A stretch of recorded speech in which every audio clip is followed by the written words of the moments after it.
से स्कूल हैं जो गैर मान्यता प्राप्त हैं, ये क्या कदम उठाए जा रहे हैं इनके लिए?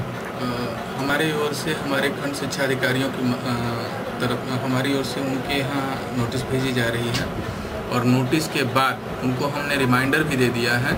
कई विद्यालय बंद भी कराए गए, देखने में आया है कि कुछ विद्यालय बाद में फिर से खुल गए हैं।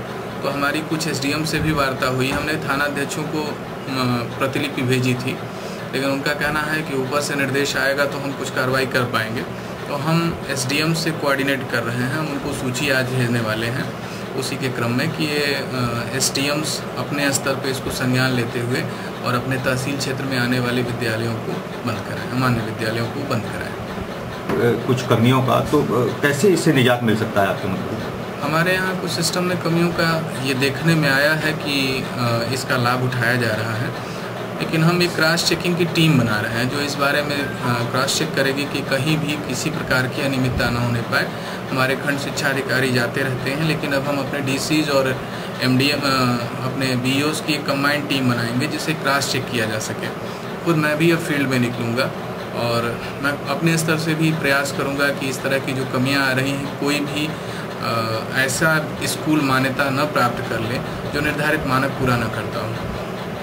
अच्छा जी, कितना ये अपराध की श्रेणी में आता है कि बच्चों के भविष्य के साथ ऐसे खिलवाड़ करे अगर संचालक? जी हाँ, आरटी एक्ट के अनुसार हमारे यहाँ कोई भी ऐसा विद्यालय संचालित नहीं होगा जो मान्यता के मानक पूरे न करता हो। अगर ऐसा कोई भी विद्यालय किया जाता है, संचालित किया जाता है, तो उसके खिलाफ विधिक कार्रवाई करने का प्रावधान है। इसके साथ साथ जुर्माने का प्रावधान है जो 10,000 रुपये से लेके 1 लाख रुपये तक का हो सकता है।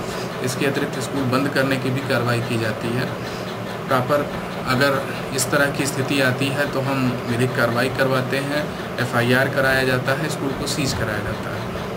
और बच्चों के साथ खिलवाड़ करने वाले चाहे कोई भी हो, मान्य विद्यालय वाले, उनको बख्शा नहीं जाएगा, चाहे वो कितने भी शक्तिशाली हो।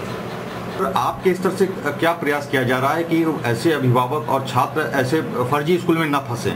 जुलाई के प्रथम सप्ताह में ही हमने अखबारों के माध्यम से ऐसे विद्यालयों को नोटिस दी थी जो अमान्य हैं ब्लॉक वाइज, और हमारे खंड शिक्षा अधिकारियों ने ऐसे विद्यालयों को नोटिस देते समय इनकी पूरी सूची प्रकाशित की थी ताकि कोई भी अध्यापक अभिभावक इनके झांसे में ना आए। और हम इसको डिस्प्ले बोर्ड पे भी अपने कार्यालय के लिए आने वाले हैं कि ये विद्यालय अमान्य हैं, अगर आप इसमें प्रवेश लेते हैं तो ये आपकी समस्या हो जाएगी, आपके लिए दिक्कत हो जाएगी, बच्चों के भविष्य का खिलवाड़ हो जाएगा। इसी संबंध में हमको ये भी स्पष्ट करना है कि कतिपय अमान्य विद्यालयों द्वारा ये तर्क दिया जा रहा है कि हमने मानक के लिए मान्यता के लिए अप्लाई कर दिया है और हमारी फाइल पे जांच की संस्तुति हो गई है, संस्तुत कर दिया गया है, तो हमें चलने के लिए अनुमति दे दिया जाए। मैं इस क्रम में स्पष्ट करना चाहूँगा कि ऐसा कोई प्रावधान नहीं है।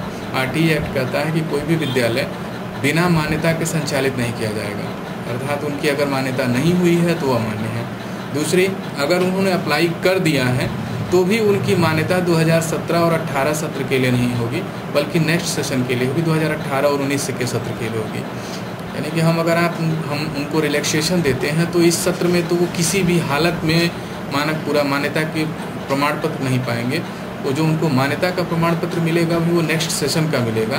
तो इस स्थिति में हम कड़ी चेतावनी के साथ आग्रह भी करते हैं कि ऐसे अमान्य विद्यालय तत्काल बंद कर दें अपने विद्यालय संचालन, अन्यथा उनके विरुद्ध कड़ी से कड़ी कार्रवाई की जाएगी।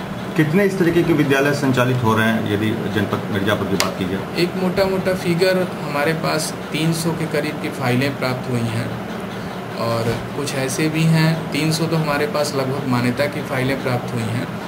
हालांकि वो समय के साथ प्राप्त नहीं हुई थी, समय सारणी के विरुद्ध प्राप्त हुई थी। हमने फिर से उनसे आवेदन लेना शुरू कर दिया है कि समय सारणी के अनुसार आवेदन दें, उनकी मान्यता की आपत्तियाँ हैं उनके निस्तारण किया जाए। इसके अतिरिक्त कुछ ऐसे भी विद्यालय हैं जो मान्यता की शर्तों को कतई पूरा नहीं करते हैं। इनकी संख्या एक एग्जैक्ट फिगर नहीं लिया जा सकता, लेकिन कम से कम 100 विद्यालय ऐसे और होंगे जो कहीं से भी मान्यता की शर्तें पूरा नहीं करते हैं।